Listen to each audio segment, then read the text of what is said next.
কিছু কিছু অপরাধ আছে করলে ব্যক্তির ক্ষতি হয়, কিছু কিছু অপরাধ আছে করলে পরিবারের ক্ষতি হয়, কিছু কিছু অপরাধ আছে করলে সমাজের ক্ষতি হয়, কিছু কিছু অপরাধ আছে করলে রাষ্ট্রের ক্ষতি হয়।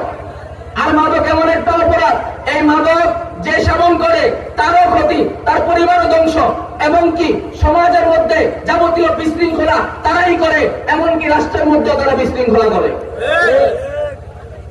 নাকি ভুল বললাম? আজকে সমাজের মধ্যে যত ধরনের অপরাধ হয়, যত ধরনের অপরাধমূলক কার্যক্রম হয়, এই সব অপরাধগুলোর মধ্যে যারা জড়িত, যারা সম্পৃক্ত, একটা হিসাব করেন দেখবেন। আমি চ্যালেঞ্জ করলাম, এখানে কতটি আমার কাছে মতো বই আছে, এই সবগুলোর সামনে চ্যালেঞ্জ করে বললাম 95% অপরাধ মাদকাসক্ত যারা, তাদের দ্বারা সংগঠিত হয়। এজন্য সমাজকে ঠিক করতে হলে সমাজের কর্ণধার যারা আছে, সমাজবাসী যারা আছে, সবাই এই বিষয়ে ঐক্যবদ্ধ হতে হবে। আমাদের সমাজে মাদক চলবে না। রাজি আছেন?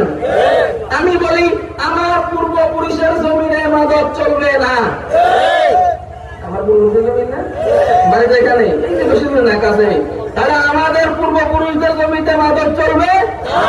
আপনারা বলেন, সবাই বলেন নিজেদের ব্যাপারে, আমার এলাকায় মাদক চলবে না।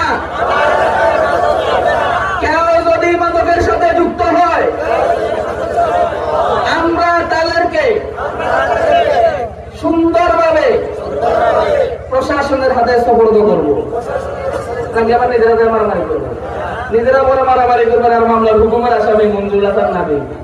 এমনি আওয়ামী লীগের আমলে যে ফার্স্ট মামলা খাইছি, ওই মামলা এখনো প্রত্যাহার হয় নাই, বুঝেন নাই? মানে আমার বিশৃঙ্খলা তৈরি হলে কি আবার দেখা যাবে নতুন করে মামলা মাথার উপর করছে। নিজেরা কিছু করার দরকার নাই, সুন্দর করে ধরে কোথায় নিয়ে দিবেন? প্রশাসনের হাতে। একমত তো সবাই? তাহলে আমরা এই সিদ্ধান্ত উপনীত হয়েছি, এখানে আমরা যারা আছি, আমরা নিজেরা কখনো মাদকের সাথে যুক্ত হব না, কাউকে যুক্ত হতে দিব না। কেউ যুক্ত হইলে তাকে প্রশাসনের হাতে আইনের সোপর্দ করব।